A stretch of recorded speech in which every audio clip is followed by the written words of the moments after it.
Hi, this is Jeff Nyquist. This is another edition of Friends and Enemies, where we're going to discuss America's friends and enemies in the context of. We're going to talk about weather war a little bit because people are starting to make claims about Hurricane Milton, Milton the monster, which wasn't really such a monster, and the hurricane, of course, that hit North Carolina especially hard. So, Alex, you've been looking into this weather war thing. Maybe you can introduce the topic. Yeah, so after these horrific storms in the United States, people on the internet, people on television, even politicians, they started to talk about weather weapons. And of course, usually these people who talk about this, they tend to be in the pro-Russia camp, and they tend to be followers of traditional conspiracy media. And we've talked about traditional conspiracy media and who's built that up for a long time. And so you get the usual suspects, and they're now claiming that the globalists did these storms or did not prevent these storms, or they redirected these storms so they would these storms would target Republicans. And there's different variations of this, of course. I think one of these versions basically says that yeah, the whole storm was made by the globalists, and others are saying it could have been prevented by the star globalists, but they chose not to do that. And so this is happening before the election. So obviously people are trying to use that for election purposes, but it can create larger friction if many people believe that sort of stuff, and some people believe anything on the internet. It just creates more anger and more diversion and more hatred, and of course the Russians will benefit from that. So even if people will forget the storms in a while, these thoughts will linger in people's heads. So everybody knows somebody that is affected, or people in the area, they still remember somewhat, and then there's this thought in their head: the globalists did this to us, so we have to fight the globalists. And of course, how do we fight the globalists if we become even deeper friends with the Russians? So this is kind of what's going on right now. And so we need to separate the facts, what we can tell for sure. We need to separate from the complete garbage, things we can falsify, or we can say there's nothing really to support it, and then we can make some educated guesses on what level the technology may have reached at this point and who may be actually using this technology. And there's been some interesting stuff that happened since the 1950s, and for a while it was even in the mainstream press, because the leading American scientists, they were getting concerned that the Soviets figured this stuff out and they were increasing their capabilities. And believe it or not, you don't need a magic machine or a magic button where you can create a storm right away. But there's all sorts of things you can do if you can cause limited change, weather or climatic change, in one spot. You change that one spot, then this will automatically cause the next change in a larger area, and that can cause another bigger change in a bigger area. Now, the original perpetrator only did this one thing, and maybe he could hide his involvement, but then the next automatic steps that will happen in the climatic process, these next steps were not human induced. It was just the first step that was human induced, so it's harder to trace who actually caused these massive changes. Now think of droughts, think of increased extreme weather, think of damage to crops and all sorts of things. So weather weapons is a serious topic, but almost anything you can find on the internet is garbage. And the focus on the internet is always on the United States, because they did a little bit of stuff in the Vietnam War.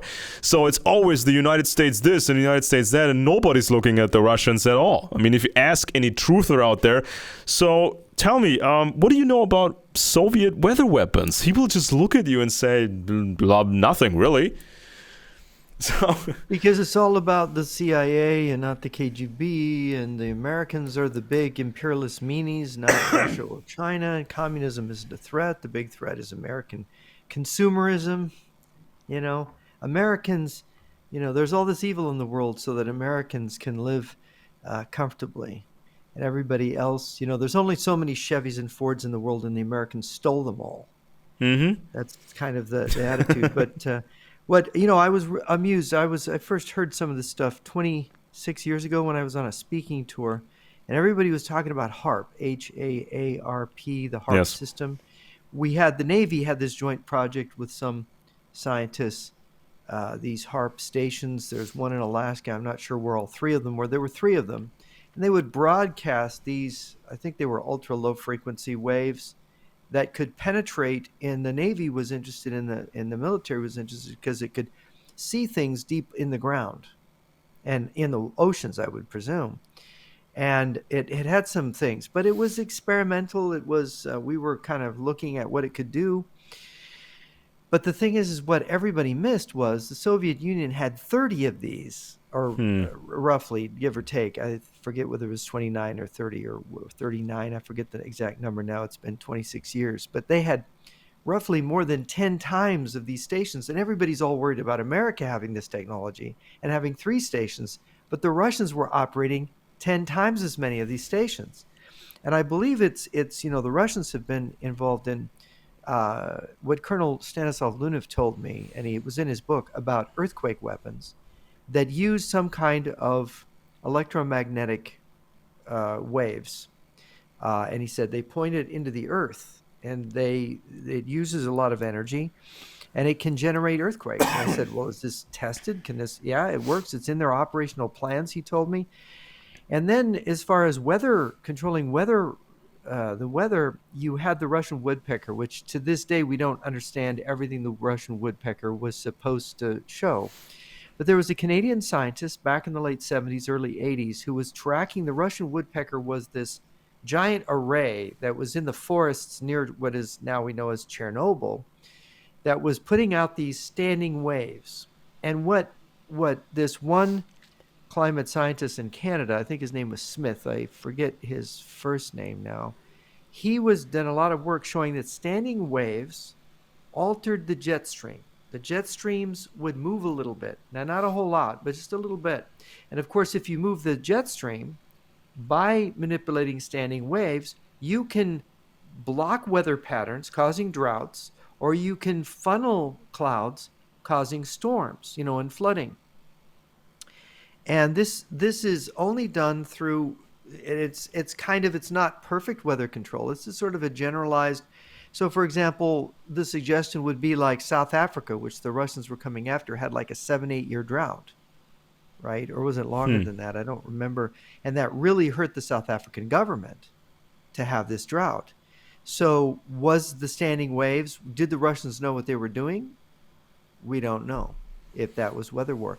There is a weather war treaty, I think it was 78 or 79, Yes. with 108 or 109 countries signing it, including the US and the Soviet Union. But of course, they always break their treaties, right?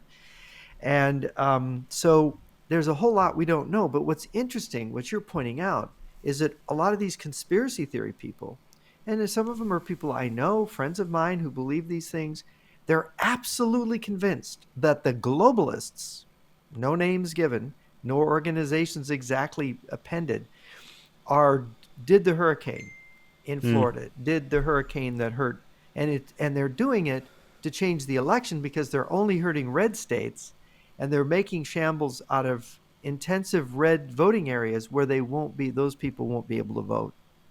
And this is the narrative that's evolving out of these storms.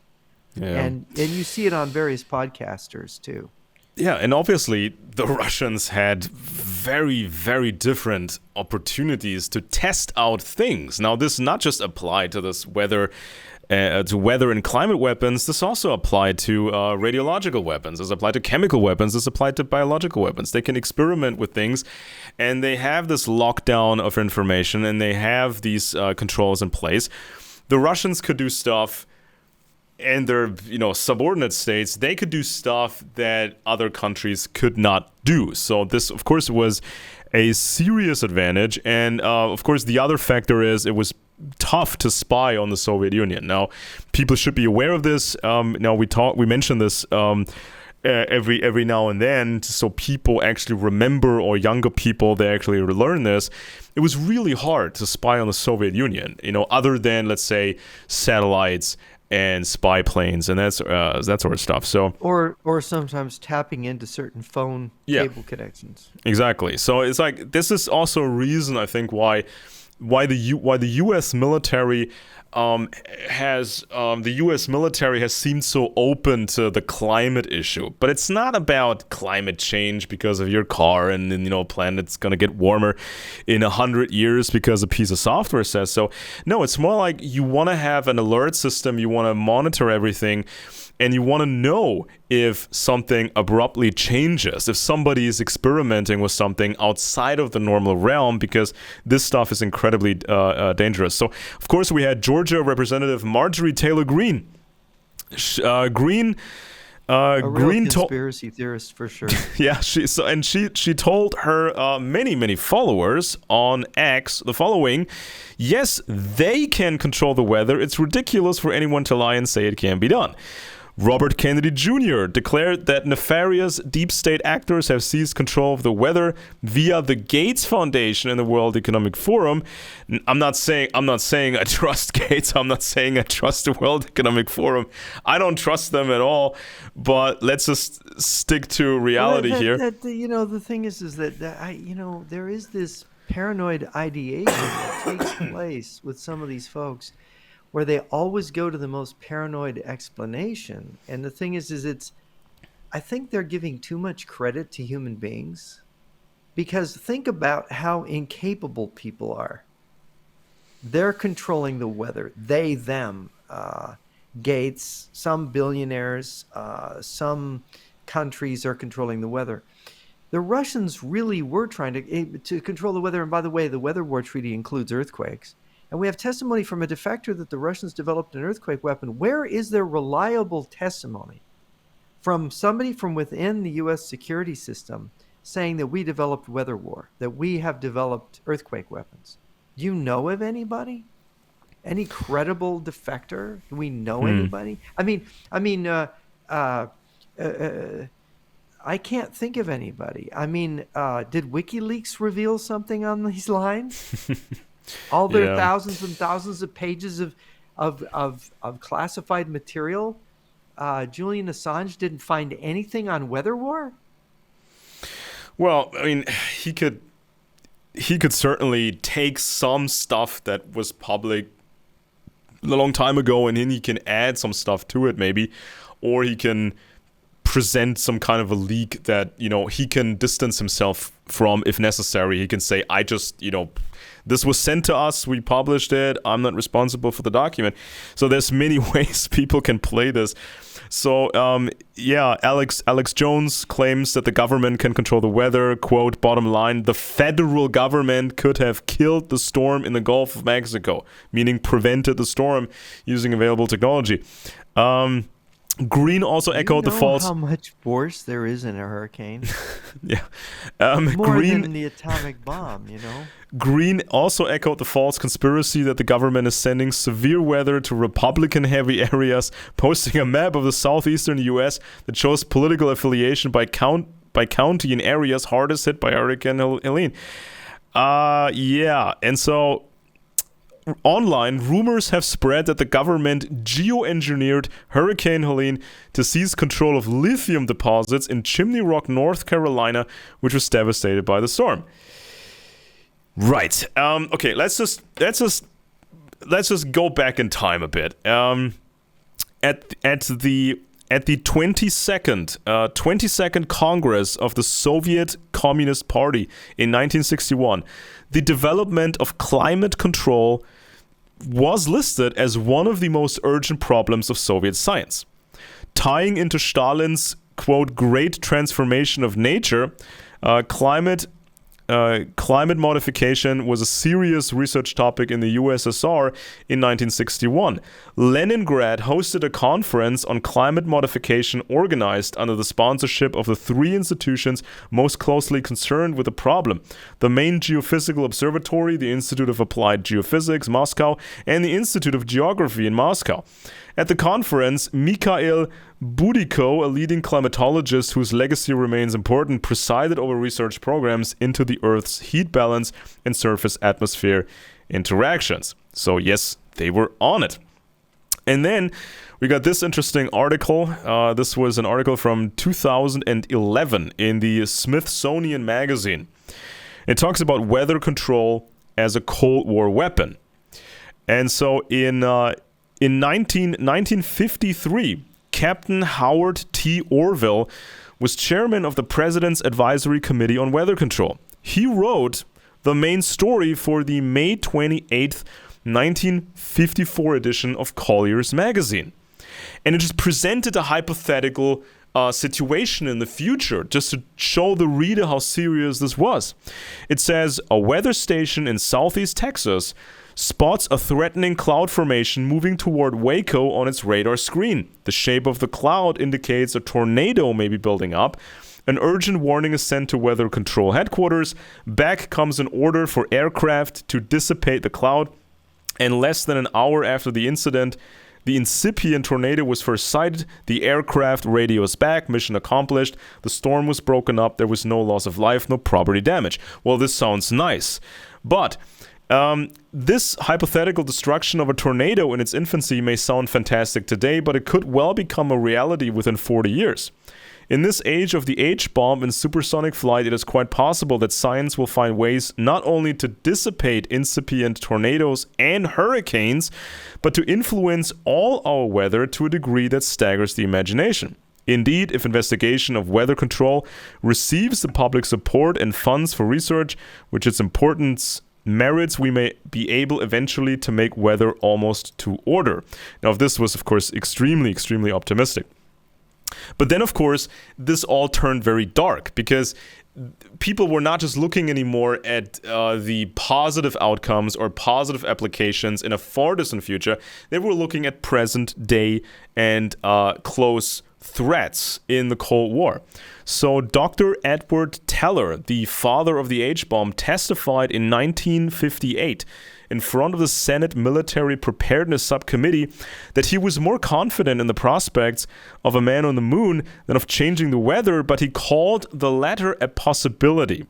I would not be surprised if the Russians accomplished it in 5 years or failed to do it in the next 50.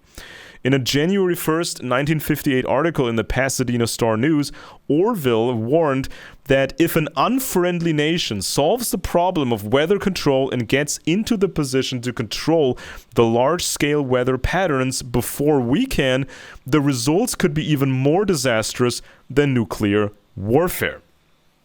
So there you have it. Leading scientists are saying this is actually something we need to be concerned about.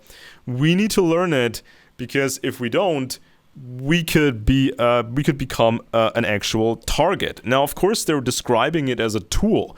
You can use it theoretically in the future for defensive purposes or just to protect people from, let's say, they say a tornado or hurricane. But of course, an unfriendly nation, an unfriendly foreign nation, they could also try to use this kind of stuff to cause these bad events. And then, of course, try to have plausible deniability and say, we didn't do that. That storm is your problem, not our problem. And then the May 25, 1958 issue of the American Weekly ran an article by Francis Layton using information from Mr. Orville. The article, in no uncertain terms, described a race to see who would control the Earth's thermometers. The illustration that ran with the piece pictured an ominous-looking satellite that could focus sunlight to melt the ice in frozen harbors, or thaw frosted crops, or scorch enemy cities. So, so You'd this think was... there wasn't an energy crisis, right? That they could spend energy that way. Instead of just heating your home, let's just melt the ice caps. Sure. Just a couple observations about this incredible stuff. This kind of scientific speculations. I remember when I was in the second grade, Walter Cronkite did a special on the 21st century that was broadcast, and they actually played played it in our classroom. They had a little film version of it in my second grade at Coleman Elementary School in Elgin, Illinois. And I'll never forget it because they were saying we would have all these things in the 21st century. That when we got to I think it might have been called the year 2000, I don't know. And so this was about 1966, 1965. It was 65 or so. Yeah, it was 1965. So, so the one thing that we have to realize is that let's say you invented a weather war technology. Do you think that means that you have Zeus-like, God-like control over the weather to hurtle lightning bolts and to create storm? No, it cannot work like that. It's abracadabra. That's just crazy. So imagine it's like standing waves manipulating the jet stream. Well, that's going to affect the entire world. So you're going to try to create a drought in the United States. What if it causes a flood in Russia? Yeah. See, the thing is that when you're changing something, you're creating an effect that you don't know what the ultimate butterfly effect. The butterfly effect. It could rebound on you, and it will. There's going to be instances where you think you're so clever creating a storm, and you've just wrecked your own weather. The idea of weather control, it suggests a kind of omniscience on the part of scientists that they don't have. Go to a doctor, see how much they don't know about the body. Yeah. See how many illnesses they can't cure. They're still cutting people or open. they're applying medication because they think it works, but they don't exactly know what it does or how it functions. Yeah, right. They don't even understand. They're treating the symptoms with pills, or they're cutting out parts of your body to try to stop them from malfunctioning. It's ridiculous. I mean, our ability to control the physical reality is not that great.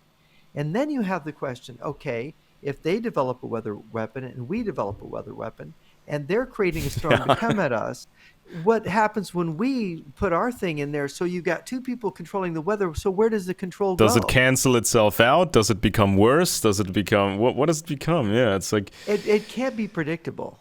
And besides, they've discovered things in recent years about weather. Did you know that they don't have a complete explanation of cloud formation?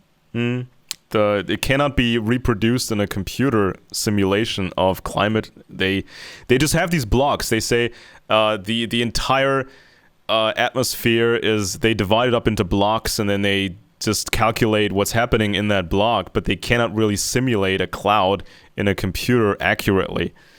So they can't do that. There's a Danish scientist named Svensmark. He had been studied at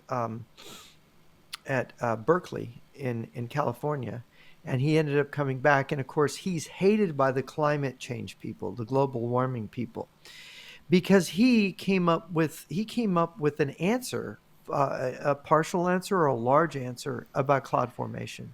He said cloud formation is regulated by the amount of cosmic rays, or muons as they're known, striking the oceans and the freestanding water on the earth. That's what forms clouds. So, and what regulates that? The sun's electromagnetic field and the Earth's electromagnetic field to a lesser extent. It's mostly the sun. And so when the sun's electromagnetic field collapses every 11 years and then reverses and comes back, during that period is when we have our coldest weather and certain kinds of things. In the middle of the solar cycle, when the thing is the muons are not striking as much, is when we get these hurricanes.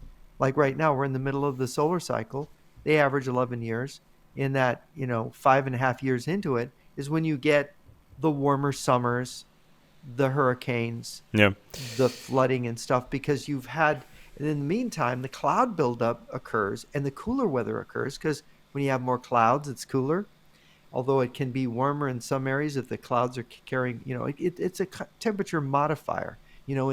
Warm clouds going into a cold area make it warmer, not as cold, and going into a hot area make it not as hot. So you have all these, and the complexity of this with the currents and the way things move and the jet stream, and there's nobody that understands this. They understand little parts of it, right? So you're going to control it? Well, I think control is a pretty strong word in that context. Word, yes. And so maybe the Russians or whoever else is working on this, they're aiming at not control, but affect, somewhat modify, maybe for a predictable outcome, let's say, like that. So well, the Russians attempted weather control. This was in Reader's Digest. I forget what magazine. This was like 45 years ago, in the late 70s, early 80s. The story was that the Russians had built this enormous piping system from the Arctic to Central Asia to pump cold water from the Arctic into Central Asia and to try to modify climate. The climate to try to somehow warm, because Russia's problem is it's too cold, right? So a heat exchanger. They could do something to warm. So they had this experiment about moving cold water around by pumping. Like a heat exchanger. Heat exchange, and like an air conditioning, right? And it didn't work. It just was a waste of money, like a swimming pool, or a swimming pool heating system, because they use these heat exchangers. It's like this box with a ventilator, just like with the climate system, but it works the other way around. So it just takes the heat out of the air, and it brings it into the circulation, and it just tries to remove the It's a heat exchanger, and you can actually heat something with that technology. You can cool something with that technology, and so there were four case studies written in 1984 by arms control scholar Milton Leitenberg. So he explains a bunch of that stuff, and Leitenberg, I mean, you can tell that he's not that well. He's not that experienced in these security matters. So he's got like this almost civilian mindset, average Joe civilian mindset of the time when it comes to security. And this is kind of coloring his studies, because I want to put all these links in the description below. So if people read it, don't be surprised that he has this kind of a civilian, unexperienced mindset when it comes to, security and politics. But he explains some very important things. It says a U.S. Navy officer, Captain H.T. Orville, became chairman of this advisory committee. Orville also reported that the USSR had conducted numerous unpublicized but still detectable experiments apparently aimed at finding ways to speed melting of polar ice caps, and has even offered to join the United States in a project to turn the Arctic Ocean into a sort of warm water lake by melting the polar ice cap. Yikes, this may have referred to the 1957 Soviet suggestion to build a dam across the Bering Strait to pump warmer Pacific water into the colder Arctic, and at times to reverse the flow to cancel out the Greenland, Labrador, and other cold ocean currents. Double yikes. Such a scheme, which would have changed wind, rainfall, and climatological patterns across the entire Western Hemisphere and the entire Northern Hemisphere as well, can only be considered simple-mindedness of the most heroic, epic, and monstrous proportions in the very worst traditions of the attempt to apply any technology without consideration of consequences. Crazy. Yeah, as we will see, it was instrumental in this didn't copyright. Instrumental in probably prompting the largest weather modification R&D program in the Department of Defense. Now, of course, if the Soviets are saying, well, we want to change the planet, we want to change this, we want to change that, you want to join us in changing the planet? Of course, the American military is going to look at this thing, right? So Dr. Henry G. Houghton of the Department of Meteorology, Massachusetts Institute of Technology, spelled out this image in somewhat more detail. Quote, I shudder to think of the consequences of prior Russian discovery of a feasible method of weather control. International control of weather modification will be essential to the safety of the world as control of nuclear energy is now.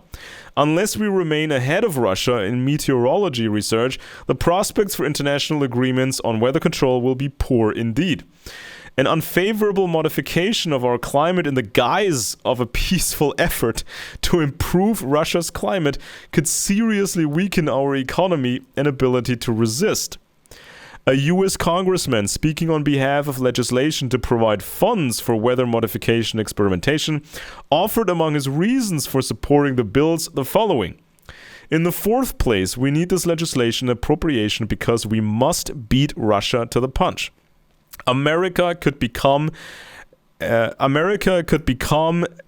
as subject to Russia's whims as a rat in a laboratory to an experimenter.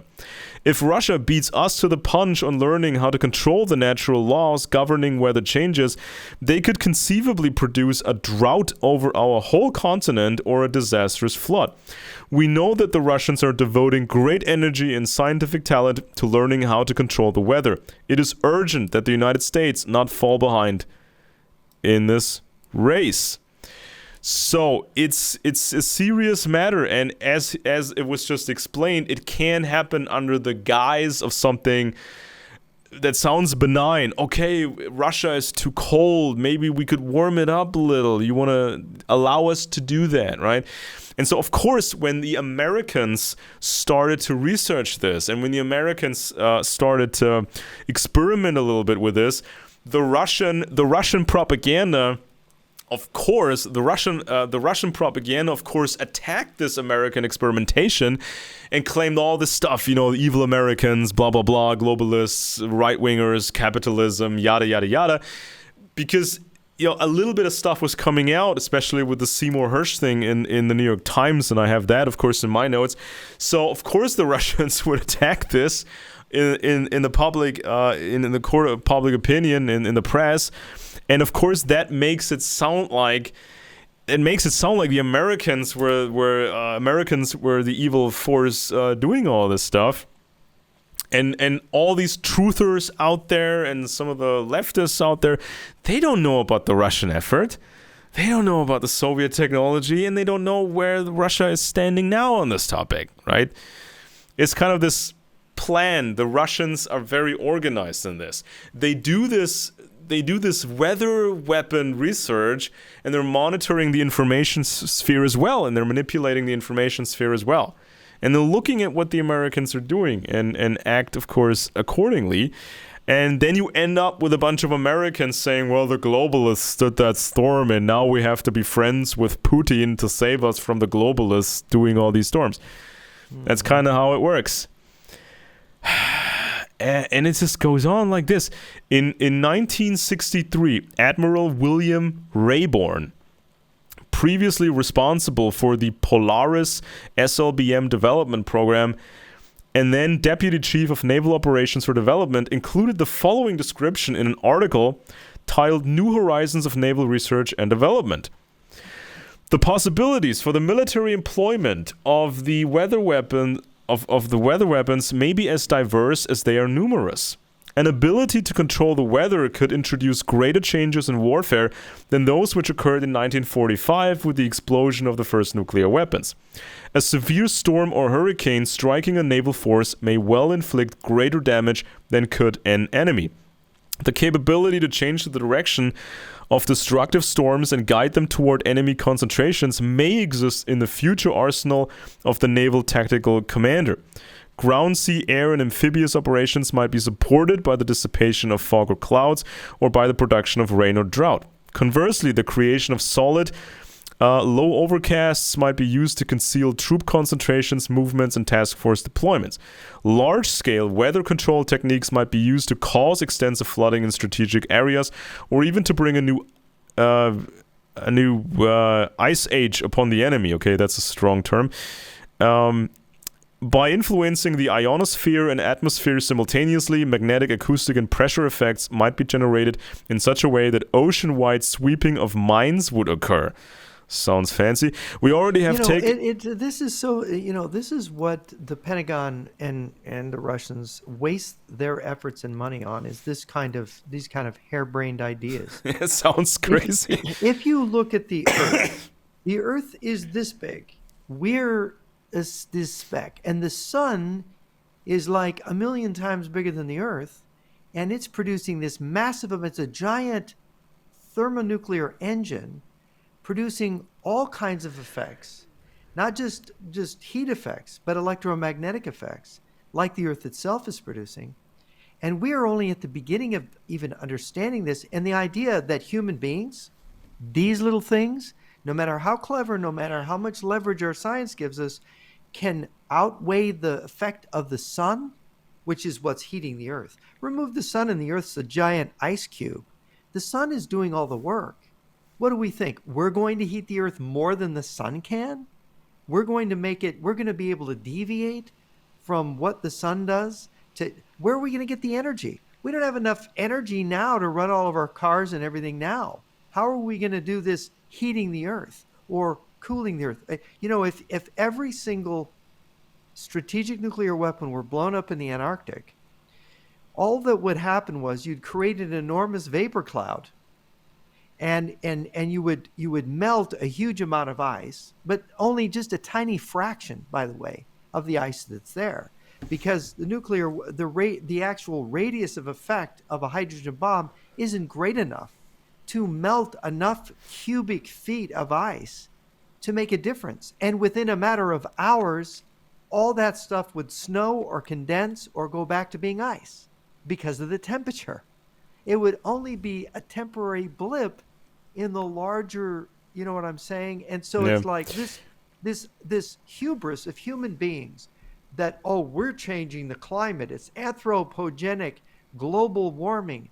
Really? You're that important? You're that effective that you can control the climate? Yeah.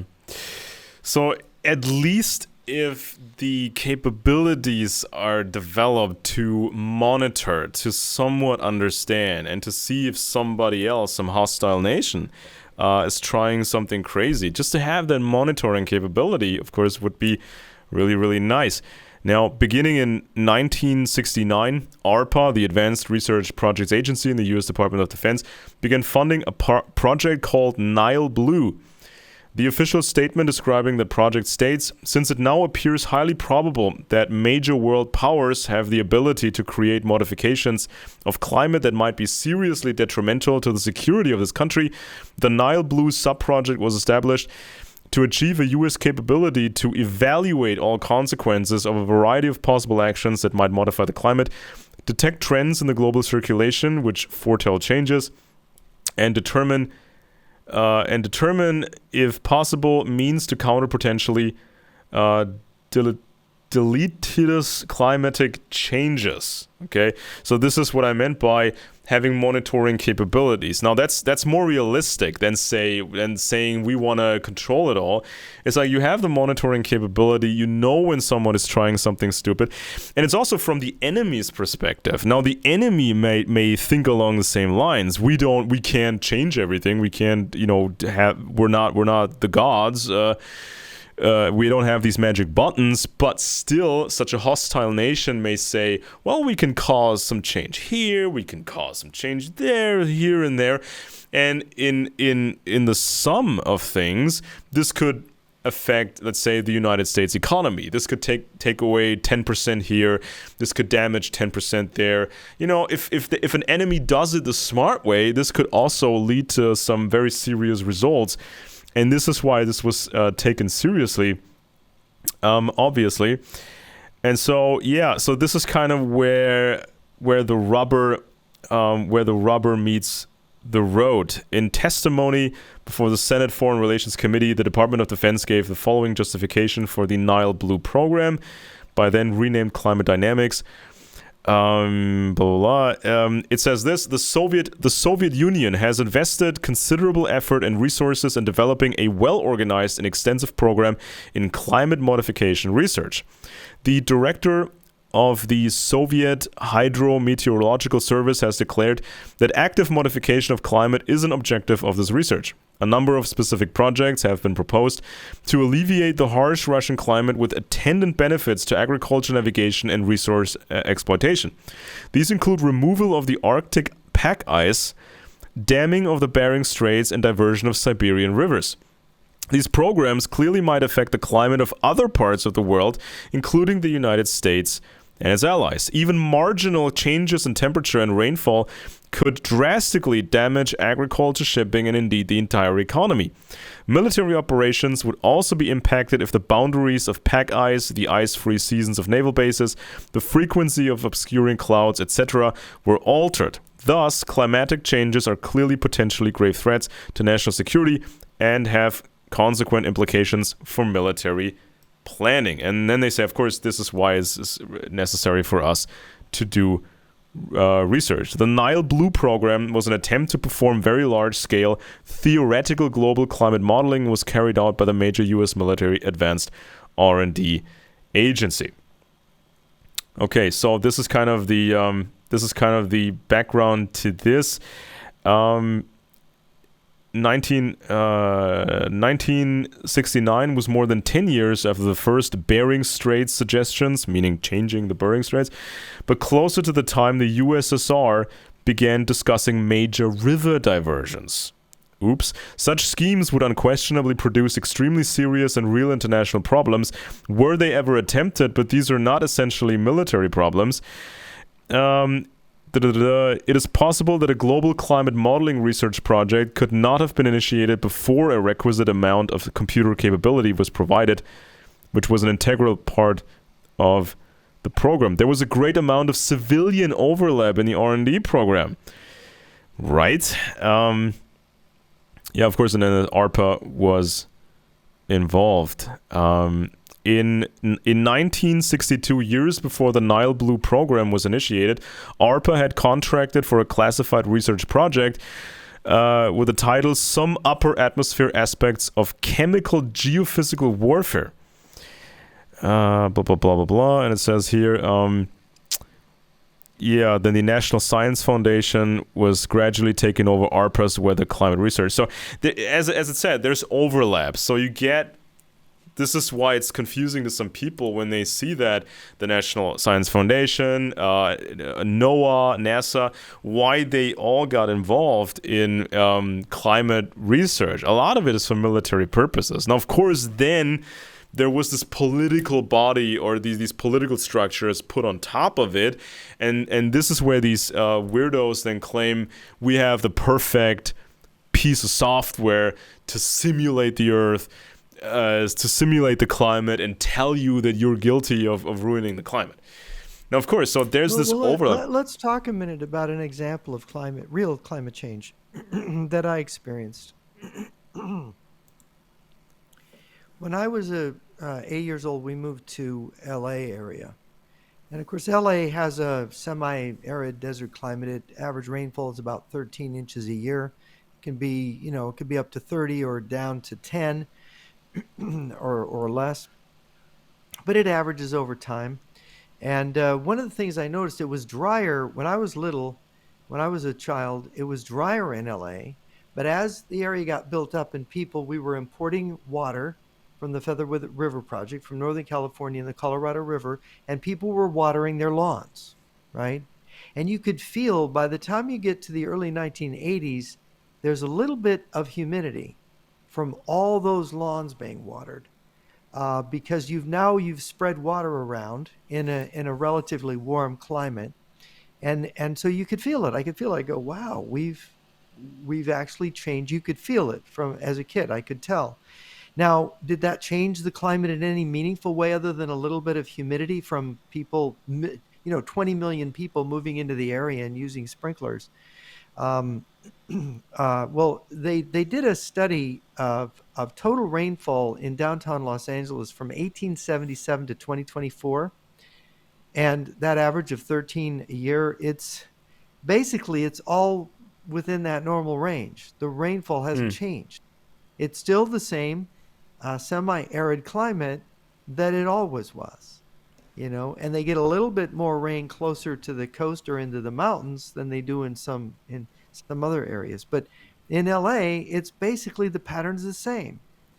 And of course it varies. Some years you get very little, some years you can, and there's years where they can get 30 something inches, but it's generally low. And so where is the human caused climate change in that, other than the slight increase in humidity?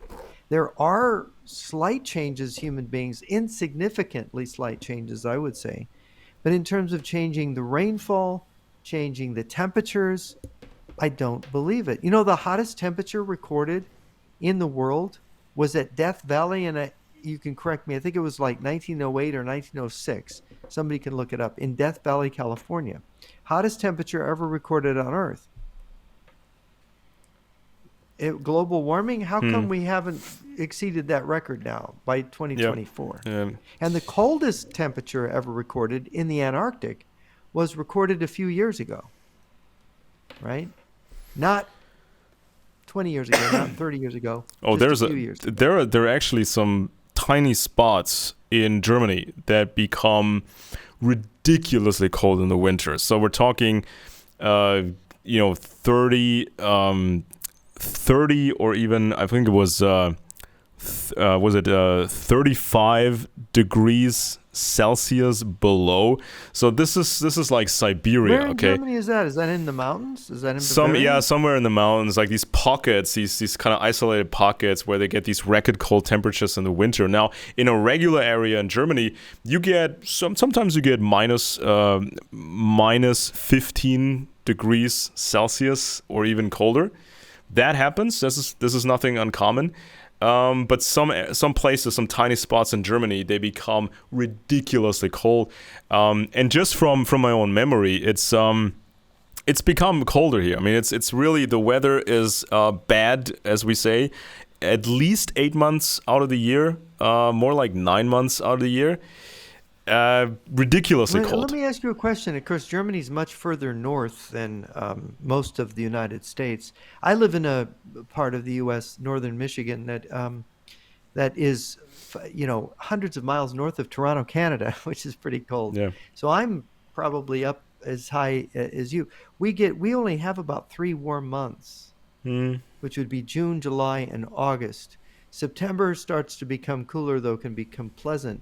Last May was warm, but it's usually the first half of May is terribly cold up here. So how does it work in where you are in Germany? Yeah, it sounds familiar. I mean, usually the summers are okay. We get a few decent hot days. Most of the time in the summer, it's like, yeah, it's okay.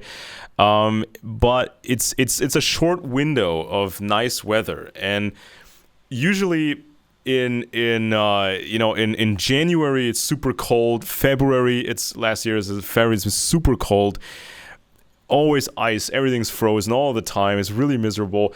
And then it gets a bit warmer, but it's still miserable in March. The last couple of years, I always say, you wait for it. It's going to be a miserable March.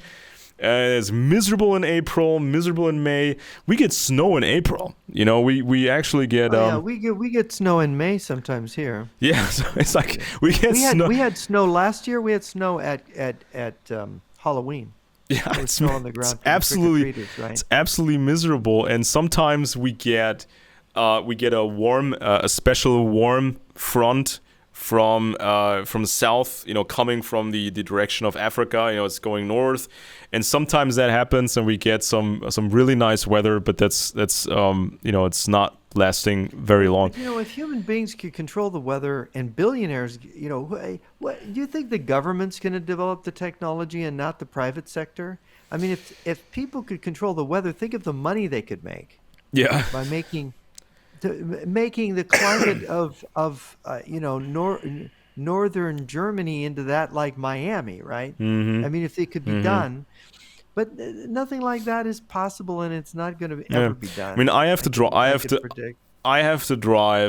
let's say, 5-6 hours.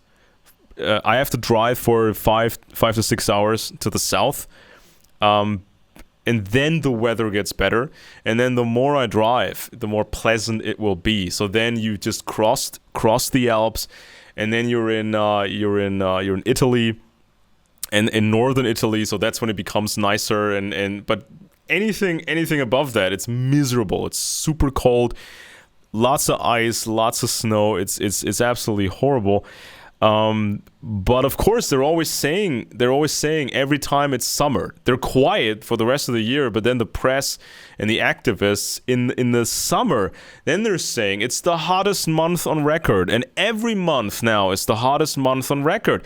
Even in the winter, every month is the hottest, winter month on record. But everybody's freezing, everybody's miserable, and then they tell you, well, there's still climate change. It's warm. It's still warming, but that warming means in some places it gets colder, and so you're cold because it's global warming. And shut the heck up, because the software says so. The fancy software that predicts it all. Right, and so here's another example, and this can be found. This is from the U.S. Naval Institute. You can still find that because it's from July of 1960, but you can find that on usni.org. It's Weather Control and National Strategy by Commander William J. Koch. So he says this: recent advances in the weather science demand the immediate establishment of a vigorous, comprehensive, and imaginative atmospheric research program under governmental sponsorship. The lowest price for procrastination in this regard will be political, economic, social, and military paralysis. The highest price will be absolute obedience to the leaders in the Kremlin. Man's extensive control of the atmosphere in which he lives will result in the almost immediate obsolescence of the status quo state, and here the United States is at a distinct disadvantage vis-a-vis the Soviet Union. So this is just another example. It's just another example of experts saying this is serious business. Of course, they can't talk about classified information at these opportunities. So there's things we don't know, obviously, but there's also a whole lot more that we don't know when it comes to the Russians, because as I explained in the beginning, the Russians, they can experiment. There's nobody stopping them, really, especially on their own soil or these client states that Russia has. They can do illegal experimentation. And in America, there's a society, and there's press, and there's oversight. You get sued. You can get you sued. mess with the weather, and a bunch of people have property damage. And now we have the internet. Now we have the internet. I mean, everybody has a camera, and everything leaks, and information leaks all the time. And so, if anybody, are they going to make good weather? we ought to, as a joke, we ought to entitle this "Wenn das Wetter gut ist." Yeah. Just as a joke. Yeah, that sounds about right. Because the weather's always bad, There's always it's raining, or it's doing this or doing that. In California. I was surprised. I was reading. That was 25 years ago. I'm getting older as well. I think it was like 25 years ago. I was reading that book by, I think it was Robert Cialdini, about marketing techniques being used for propaganda. Because it's about the human brain, how it works, how people get into your head and seed ideas and make you decide things. And so he was talking about a strange phenomenon where people would get angry at the person who is announcing the weather on the news. Did you hear about that? That people get mad at the weather presenter as if he's responsible for the weather? Let me tell you, I lived in Northern California in Eureka area, Humboldt County. They have the worst weather in California. People always think, when I would call people back east, oh, I envy you. You live in California. No, you don't understand. In Humboldt County, you don't see the sun for months at a time. Because in the summer, we're covered by fog. In the winter, it's raining all the time. So the joke is, Mommy, what is that big glowing UFO? It's the sun, honey. It comes out once in a while. And so we have a local weatherman, and it was a joke at the local TV channel there in Eureka. And he was he was so weird. It was going to rain, but he would say, oh no, it's going to be sunny. And you look at the National Weather Service, which rarely got it wrong. They could even call a storm within an hour.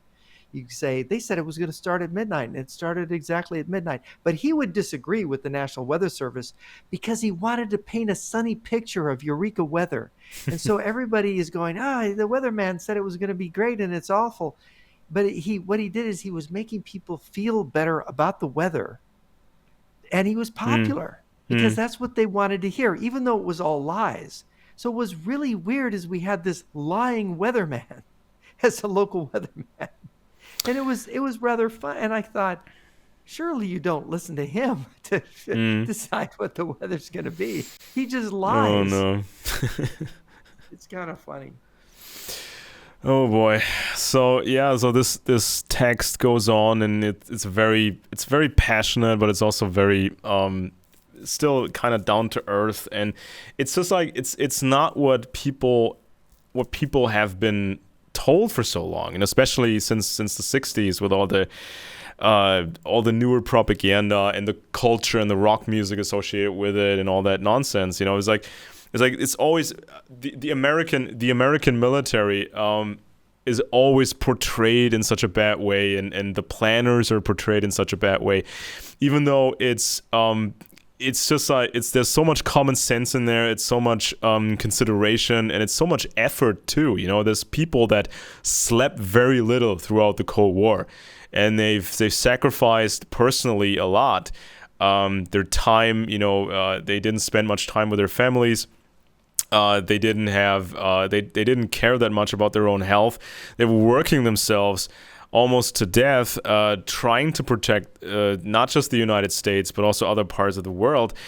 And it's just like it's the same when it comes to this weather topic. And because there's more because there's so much more transparency in the West, this is why sometimes things leak, like some of the operations in the Vietnam War. Okay, so a bit of cloud seeding, a bit of this, a bit of that, trying to create rainfall so to have an advantage. So some of these little things, they get leaked to the press by people such as Seymour Hersh. Now, Seymour Hersh was the guy who just told us a bunch of nonsense about the Nord Stream pipelines, that supplied or was supposed to supply Germany with Russian gas, and somebody blew up these. He blamed the United States for blowing up the pipeline, and now we know it was the Ukrainians, right? Yeah, and it was a simple operation. It was kept off the books. It was one of the leading military guys, as far as we can tell, from Ukraine, and he kept that off the books to protect the operation. He assembled a team of experienced divers. And to protect the president, to make sure that the president wasn't to blame. So you pick the spot where the water is shallow. Everybody knew that this was the only spot you can really do it without causing any more, drawing attention to an operation like this. You have experienced divers with decent equipment, and there is a number of divers that could have made that dive. And no, it's not complicated to rent a small boat and have explosives in these little packages and have like a slack line going down, and then you attach the explosives and you bring them down package by package. You dig a little under these pipes, you stuff in the explosives, and you set your detonation. The detonation method, you apply the detonation method like it's a radio control or a cable or whatever, a timing device, a timed device, and then you just leave and you detonate the thing, or the timing fuse will detonate these charges. And these pipelines are not special. It's just it's just piping with a bit of concrete around it. Yeah. The bit of concrete around it. So, and then Seymour Hersh comes out and says, I have the sources and I have the proof. The Americans did this operation with the special command, and the Danish people, the Danes were involved, the Norwegians were involved, and so many people were involved, even though that's not how you plan an operation like that at all.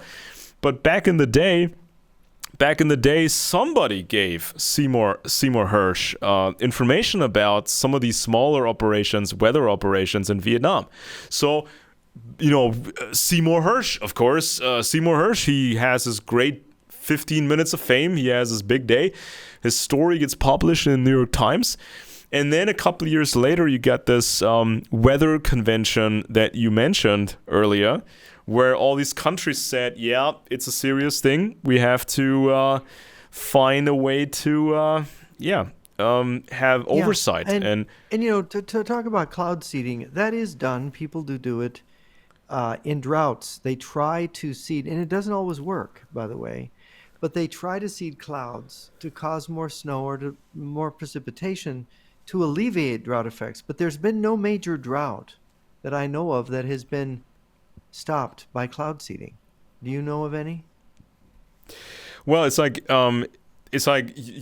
if you apply one technique, it doesn't have that great of an effect. There might be a tiny effect, and a very local one somewhere. But remember that big storm that hit Australia with the huge amount of rain and the flooding they had?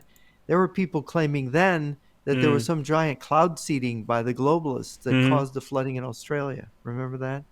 Yeah, sure. I mean, it makes total sense. Why make your own people so miserable and not hit an enemy and just leave traces everywhere, and so every moron on the web ground, you're flooding yourself and hurting your own investment. Sure. And if you have such a weapon, if you have such a theoretical weapon, why would you just use it for that purpose and risk getting caught and just make these average people miserable?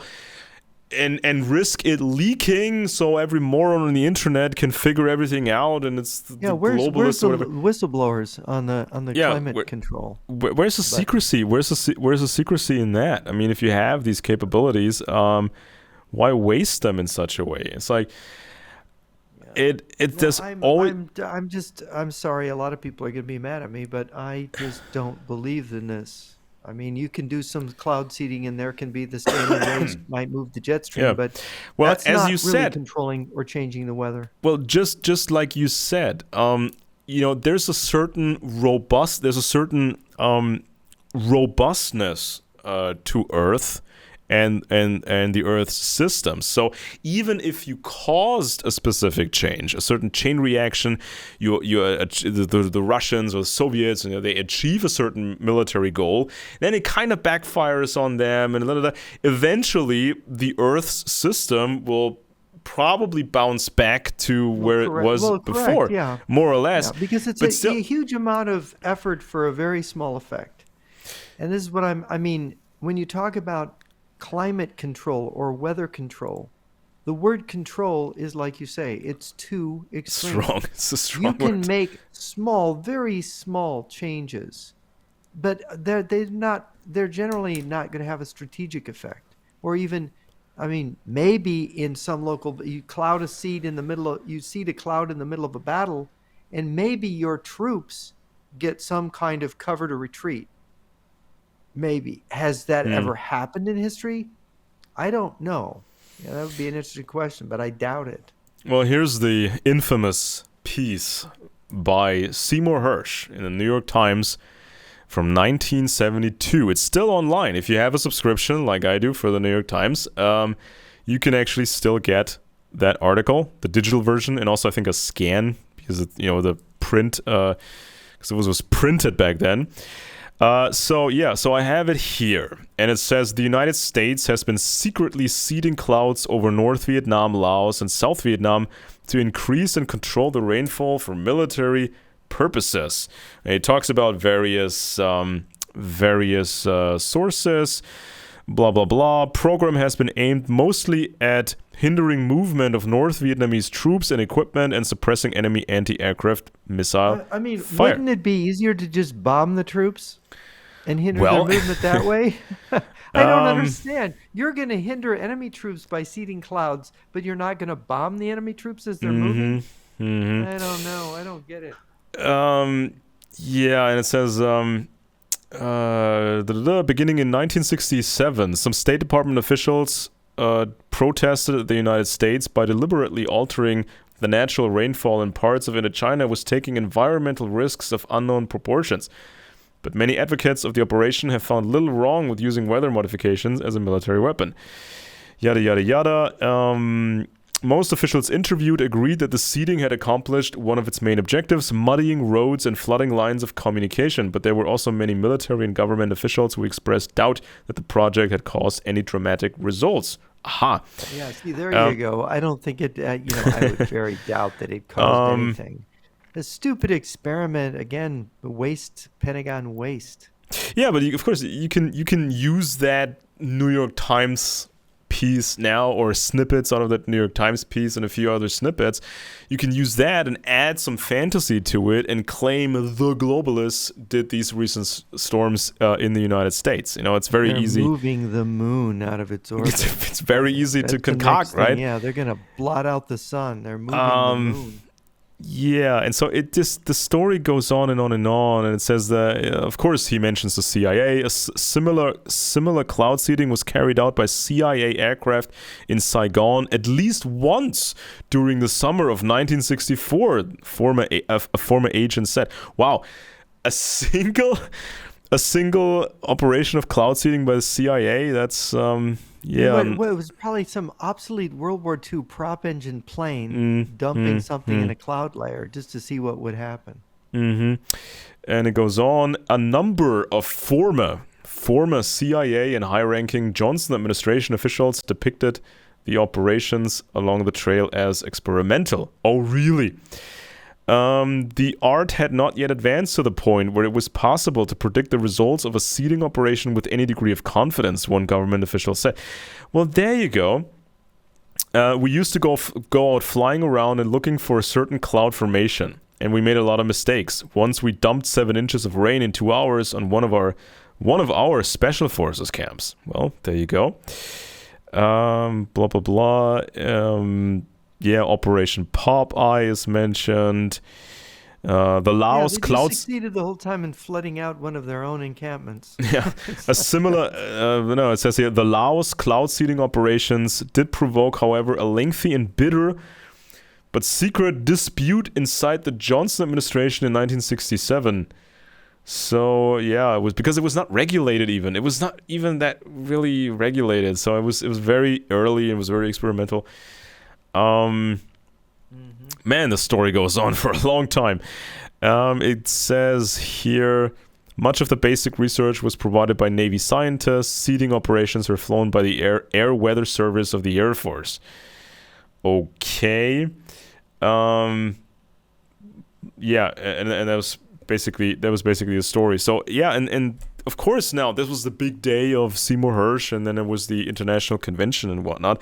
But there would have been a convention anyway, right? Because if one country is experimenting with it, others of course are experimenting with it. There would have been a convention at some point. At some point, people would have brought this to the public's attention and said, okay, listen, we need to make sure that this doesn't happen on a larger scale, because that could have unforeseen consequences.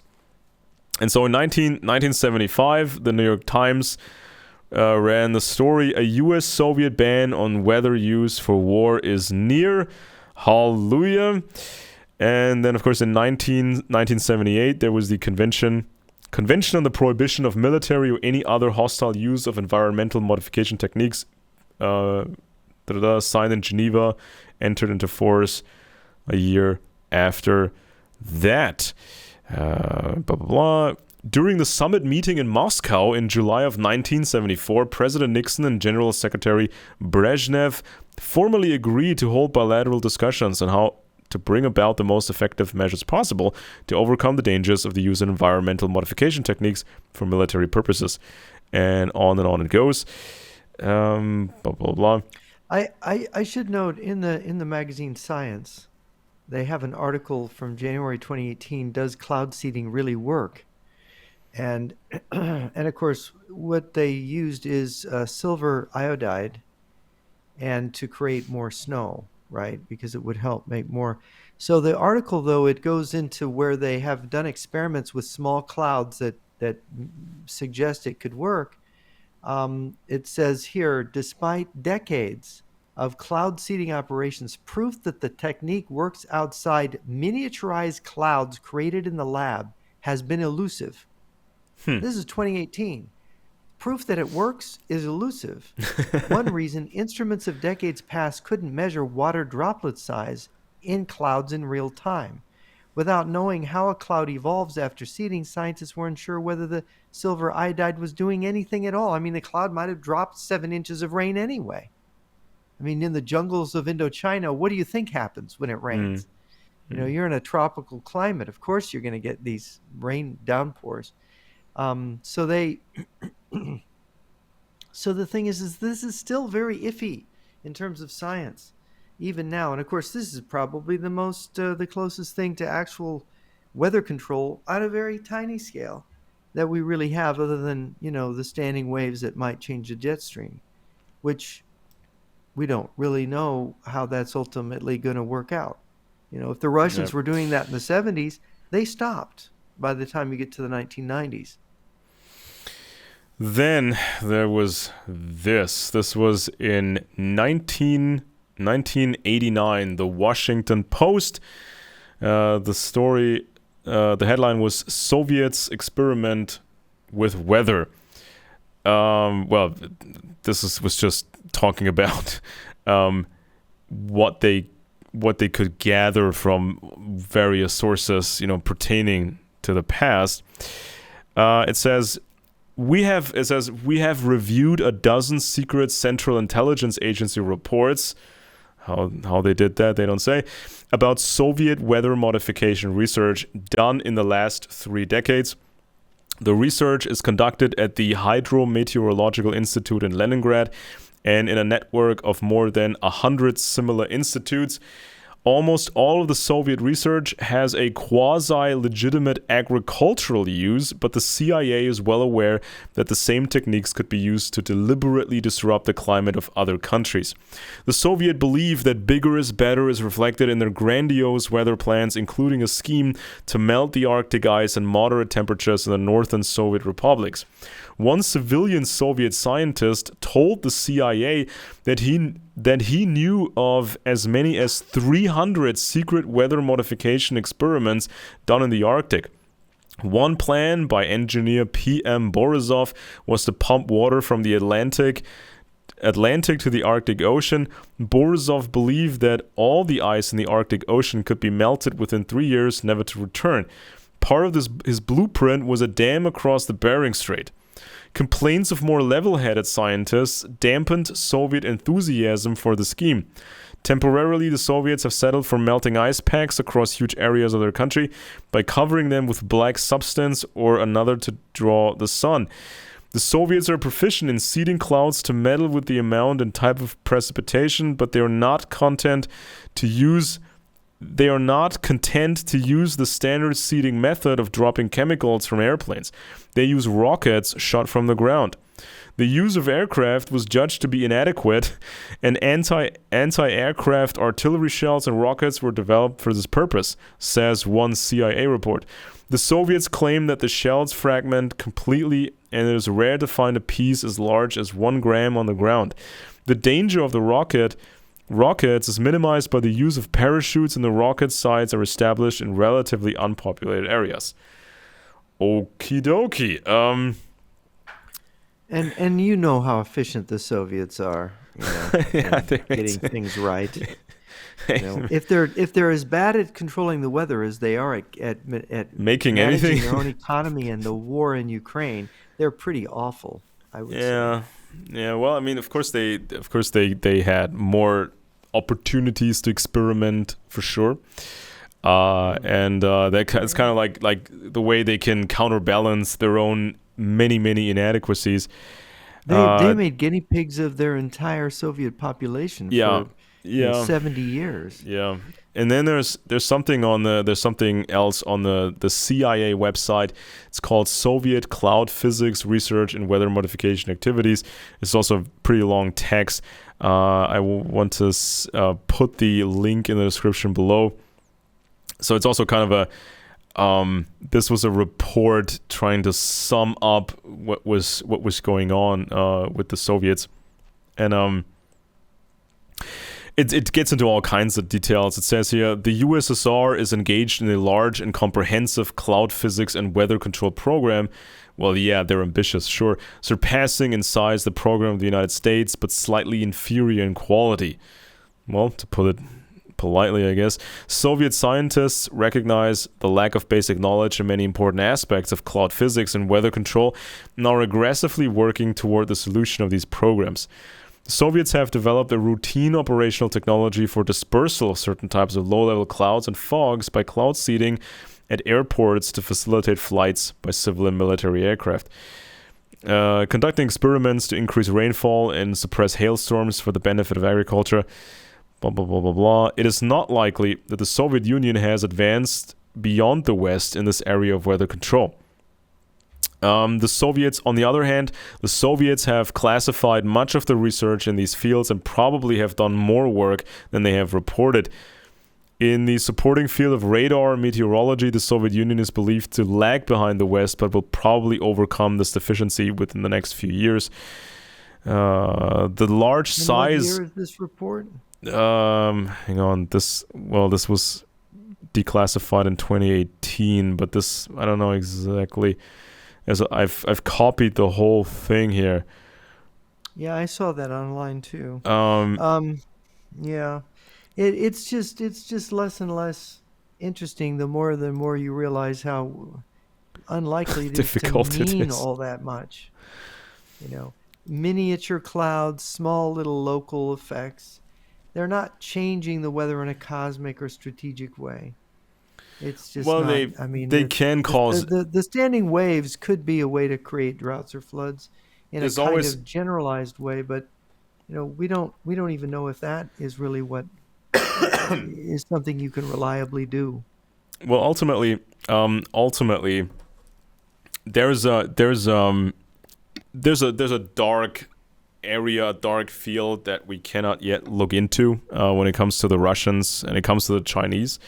And so, yeah, even if their capabilities were more limited than they like them to be. I mean, we heard how ambitious they were, and we know how much resources they pooled into the Soviet atomic program, right? I mean, it was very small in the beginning. Well, they largely stole their program from us. Well, yes, sure. They stole the plans and they stole all the knowledge, but they still had to make the facilities and they had to mass produce and they had to put all that money into it. And they became, of course, very, very ambitious in that regard. So there's a field that we cannot yet look into, and this work is very necessary to get closer and closer and closer to the realities of what can be done in 2024. Earthquake weapon seems to me, comes under the weather treaty, by the way, because it's not just the manipulation of the atmosphere, but the Earth's crust. That seems, with Colonel Univ's testimony, to be the most significant kind of weapon. If you can trigger a fault line that's close to going off, you can time an earthquake to match a military operation. And that is important because earthquakes can create tsunamis. They can devastate areas. They can knock the power out. So that's something serious. But of course, the most serious earthquakes do not destroy countries, would not even win a war. It might give you a tiny advantage in a certain moment of battle, but that would be it. So. Yeah, so the military, obviously, the military of Russia, like any military really, military would love to have the suitable desired weather for an operation, they want to be able to order that weather. That's kind of the dream. That's kind of the ultimate goal, where you can order weather for your operations, or you can order a specific type of weather to cause problems for the enemy. in a conflict, in a theater of operations. Now, this is kind of the gap, the reality gap between what they want and what can actually be done, or if they try to do something larger scale, what the consequences would be. So you may have a desirable result in that theater of operations for a specific military operation, but then it could cause other effects, like a snowballing effect, and then you have other problems to deal with. Let's say, for example, a country that is allied with you is experiencing food production issues, droughts, storms, this, that, and the other. But this is your ally. This is your military ally. You have to help them, regain control over their food supply and their industry and their money. And so this is kind of the spiraling out of control when you're dealing with something like that. If we try to compare weather weaponry or theoretical weather and climate weaponry, if we compare it to, let's say, nuclear weapons can be nuclear warfare can be controlled in many, many ways that weather warfare could not. Just reach the target and nuke it, and it's vaporized. Yeah, you nuke the target, and or chemical, advanced chemical warfare. You can pick the desired chemical agent, and there are very, very different chemical agents these days. Incapacitating agents, killing agents, and so you can designate the area. Same with biological weapons. I mean, sometimes when you're dealing with certain pathogens, it's really hard to control. But sometimes, it's very much easier to control, and you can calculate what the blowback would be, and you can deal with that. Right. Well, Alex, with that, we're at our time limit, and so I need to sign off now. So, folks, thank you for joining us in this discussion of weather war, and we'll be back in a couple weeks with another edition of Friends and Enemies.